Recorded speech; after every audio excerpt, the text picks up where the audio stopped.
যুক্তরাষ্ট্র, কানাডা ও মেক্সিকোর যৌথ আয়োজনে চলতি বছরের বিশ্বকাপ ফুটবলে অংশ নেবে ৪৮টি দেশ আর অনুষ্ঠিত হবে ১০৪টি ম্যাচ। তবে ফুটবলে এই মহারণ কি কেবলই ৪৮ দেশের মধ্যে সীমাবদ্ধ? এক বাক্যেই বলা যায় না। হাজার হাজার মাইল দূরের উন্মাদনা ছুঁয়ে যায় বাংলাদেশের প্রতিটি বাড়িতে।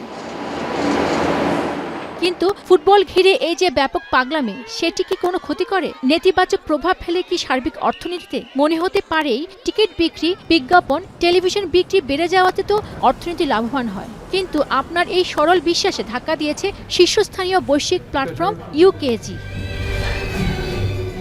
সংস্থাটি গবেষণা বলছে, টুর্নামেন্ট চলাকালীন কর্মীদের মনোযোগ ধরে রাখতে মালিক পক্ষের হিমশিম খেতে হয়। আগামী ১১ জুন থেকে ১৯ জুলাই পর্যন্ত অনুষ্ঠিতব্য বিশ্বকাপের কারণে উৎপাদনশীলতা হ্রাস পাবে। এর ফলে প্রায় $১৭ বিলিয়ন ক্ষতি হতে পারে বিশ্বব্যাপী বিভিন্ন প্রতিষ্ঠানের। শুধু তাই নয়, গবেষণায় দেখা গেছে ৩৭% কর্মী এই টুর্নামেন্টের জন্য তাদের কাজের সময়সূচি পরিবর্তন করার পরিকল্পনা করছেন।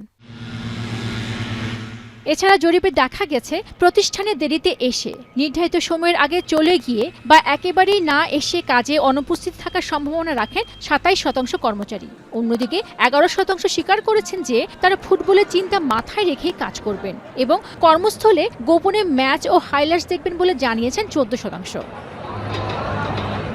মূলত কর্মক্ষেত্রে বিশ্বকাপের প্রভাব মূল্যায়ন করার জন্য Australia, Canada, France, Germany, Mexico, Netherlands, Britain এবং মার্কিন যুক্তরাষ্ট্র জুড়ে ৮,০০০ কর্মীর ওপর এই সমীক্ষা চালিয়েছে ইউকেজি। তাদের মতে, ফুটবল টুর্নামেন্টের কারণে শুধুমাত্র যুক্তরাষ্ট্রেই প্রায় $১১.৭ বিলিয়ন উৎপাদন হ্রাস পেতে পারে। আর এরপরেই আছে জার্মানি, যেখানে ক্ষতির পরিমাণ $১.৩৪ বিলিয়ন। শুধু তাই নয়, প্রতিষ্ঠানে ঊর্ধ্বতন কর্মকর্তারাও বিশ্বকাপ ফুটবলে আকর্ষণ থেকে মুক্ত নন। সমীক্ষায় দেখা গেছে, খেলা দেখতে একদিনের ছুটি নেওয়ার পরিকল্পনা করেন ৪২% ম্যানেজার। তবে দেখার বিষয়, ফুটবল নিয়ে এই উন্মাদনার মধ্য দিয়ে মালিক পক্ষ তাদের কর্মীদের আড্ডা কতটুকুই বা নিয়ন্ত্রণ করতে পারেন। পেনকো সুলতানা, এখন বিশ্ব।